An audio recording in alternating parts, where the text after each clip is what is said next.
नमस्कार, मैं हूं आपके साथ मयंक। तो देखिए, पश्चिम बंगाल में अब कुर्बानी को लेकर छिड़ गया है घमासान। बकरीद से पहले पश्चिम बंगाल के विधायक हुमायूं कबीर ने ऐलान किया है कि चाहे सरकार किसी की भी हो, कुर्बानी होकर रहेगी। हुमायूं कबीर ने कहा कि इस्लाम में गाय, बकरे, ऊंट और दुम्बा की कुर्बानी मान्य है और यह होकर रहेगी। उन्होंने कहा कि शुभेंदु अधिकारी को जनता ने चुनकर भेजा है, वह सरकार चलाएं, न कि किसी की धार्मिक कार्यों में दखल दें, यानी वो किसी के धार्मिक कार्यों में दखल ना दे। इस तरह की बात जो है वो हुमायूं कबीर कह रहे हैं। बकरीद से पहले पश्चिम बंगाल की राजनीति में एक नया विवाद खड़ा हो गया है। आम जनता उन्नयन पार्टी यानी एजीयूपी के प्रमुख और विधायक हुमायूं कबीर के बयान ने राज्य का राजनीतिक माहौल गर्मा दिया है। हुमायूं कबीर ने गाय की कुर्बानी को लेकर साफ शब्दों में कहा कि कुर्बानी की परंपरा 1400 साल पुरानी है और इसे कोई नहीं रोक सकता। उन्होंने कहा कि जब तक दुनिया रहेगी तब तक कुर्बानी भी होती रहेगी। इस तरह का बयान उनका सामने आया। हुमायूं कबीर ने बंगाल सरकार और सत्ता पक्ष पर भी निशाना साधा। उन्होंने कहा कि सरकार कभी कुछ बोलती है और अगले दिन कुछ और कहती है।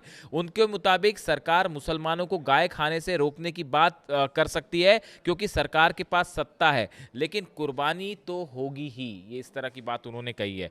पश्चिम बंगाल पशुवध नियंत्रण अधिनियम 1950 के तहत राज्य सरकार की ओर से जनता के लिए जारी नोटिस पर आम जनता उन्नयन पार्टी के प्रमुख हुमायूं कबीर ने कहा, सरकार मुसलमानों को बीफ न खाने का नियम बना सकती है, लेकिन धार्मिक कुर्बानी जारी रहेगी। हम किसी भी आपत्ति को नहीं मानेंगे। यह एक ऐसी परंपरा है जो 1400 साल से चली आ रही है और जब तक दुनिया रहेगी तब तक ये जारी रहेगी। हुमायूं कबीर के बयान पर पश्चिम बंगाल की मंत्री अग्निमित्रा पॉल ने कहा, हमारे राज्य में 1950 से नियम है।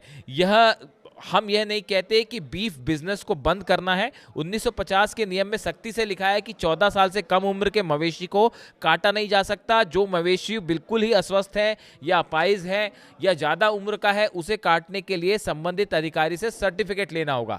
यह अलग बात है कि 1950 के कानून को यहाँ सख्ती से लागू नहीं किया गया था क्योंकि पिछली सरकार वोट बैंक के चक्कर में ढिलाई बरती हुई थी। इस तरह का आरोप उनका है कि भाई ममता सरकार ने इसलिए बैन नहीं किया या नहीं रोका क्योंकि वो वोट बैंक का कारण था। लेकिन अब जैसे जैसे बकरीद करीब आ रही है, कुर्बानी को लेकर पश्चिम बंगाल की सियासत गर्म है और एक बार फिर पश्चिम बंगाल में तनाव देखने को मिल रहा है। अब देखना यह है कि इस मुद्दे पर राज्य सरकार का क्या फैसला होता है। मामला अगर कोर्ट में जाता है तो कोर्ट में इसको लेकर क्या फैसला किया जाता है। लेकिन फिलहाल ईद के मौके पर कुर्बानी को लेकर जो है वो खासा विवाद छिड़ गया है।